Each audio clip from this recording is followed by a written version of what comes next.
Bienvenue dans cette nouvelle vidéo. Aujourd'hui nous allons parler d'un sujet qui fait débat au Sénégal, qui porte sur la dette cachée. En vrai la question est de savoir comment une dette publique peut-elle être cachée. Ça a l'air intéressant, n'est-ce pas? Et si un pays pouvait contracter une dette, sans que personne ne le sache? Sans vote de l'Assemblée nationale, sans validation du Parlement, et même sans que le FMI n'en soit informé? Impossible, vous dites? Et pourtant, c'est le débat qui secoue actuellement le Sénégal. Le nouveau gouvernement de Bassirou Diomaye Faye et Ousmane Sonko accuse l'ancien régime de Macky Sall d'avoir contracté des dettes cachées. Alors, mythe politique ou réalité économique? Aujourd'hui, on va voir ensemble comment une dette publique peut réellement être cachée. Avant de parler de dette cachée, rappelons ce qu'est une dette publique. C'est l'ensemble des emprunts contractés par l'État, les collectivités locales et les entreprises publiques pour financer les dépenses publiques. Il y a principalement deux types de dettes. La dette intérieure, contractée auprès de banques ou d'investisseurs nationaux. La dette extérieure, auprès d'institutions internationales, d'autres pays, ou d'investisseurs étrangers. Normalement, chaque dette est autorisée par la loi et déclarée dans les comptes publics. Mais parfois, certaines dettes échappent à cette transparence. Voici 4 mécanismes par lesquels une dette peut être dissimulée. 1. Les garanties de l'État non déclarées. L'État peut garantir un prêt à une entreprise publique, sans l'inscrire dans ses comptes. Si l'entreprise ne rembourse pas, la dette devient automatiquement publique, mais trop tard, car elle n'était pas visible avant. 2. Les dettes des entreprises publiques. Parfois, des sociétés appartenant à l'État empruntent directement sur les marchés, sans passer par le budget national. Cela permet de déplacer la dette publique vers le secteur parapublic. Ces dettes cachées posent un problème majeur. Elles faussent les statistiques, trompent les citoyens et peuvent menacer la stabilité économique du pays. Mais pourquoi un gouvernement chercherait-il à cacher une dette? Plusieurs raisons peuvent expliquer ce choix. Éviter la réaction du public à une hausse du niveau d'endettement.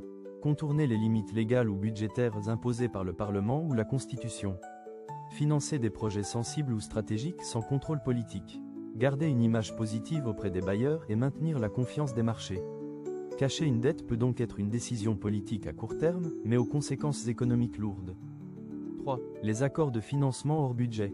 Certains projets d'infrastructure sont financés par des partenariats publics-privés, dont les dettes ne figurent pas immédiatement dans les comptes publics.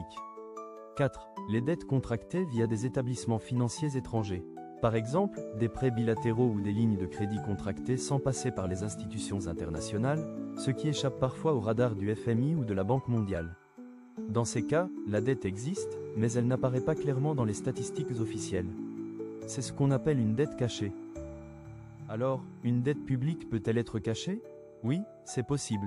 Pas seulement au Sénégal, mais partout où la transparence budgétaire est limitée. Cela ne veut pas forcément dire qu'il y a fraude ou mauvaise intention, mais cela montre que la frontière entre dette publique et dette parapublique est parfois floue. Pour les citoyens, la leçon est claire. Demander de la transparence sur les finances publiques, comprendre les mécanismes de l'endettement et s'informer au-delà des discours politiques. Parce qu'en économie, ce qu'on ne voit pas peut coûter très cher. C'est précisément ce que dénoncent aujourd'hui les nouvelles autorités sénégalaises. Selon elles, l'ancien régime aurait contracté des emprunts sans approbation parlementaire, notamment à travers des entités publiques ou des garanties non enregistrées. Le débat fait rage. Certains estiment qu'il s'agit d'un jeu politique, d'autres affirment que ces pratiques existent réellement. Mais en réalité, le Sénégal ne serait pas un cas isolé. Plusieurs pays africains ont déjà fait face à des situations similaires. On se souvient notamment du Mozambique, où des prêts secrets garantis par l'État avaient été dissimulés au Parlement et au FMI, déclenchant une crise financière majeure. Cacher une dette, ce n'est pas forcément falsifier les chiffres du budget. C'est souvent jouer avec les zones grises du système financier. La vidéo arrive à sa fin. Merci de liker pour nous donner de la force. Et de vous abonner pour ne rien manquer. Et surtout dites-moi ce que vous pensez du débat sur la dette cachée au Sénégal dans les commentaires. À bientôt.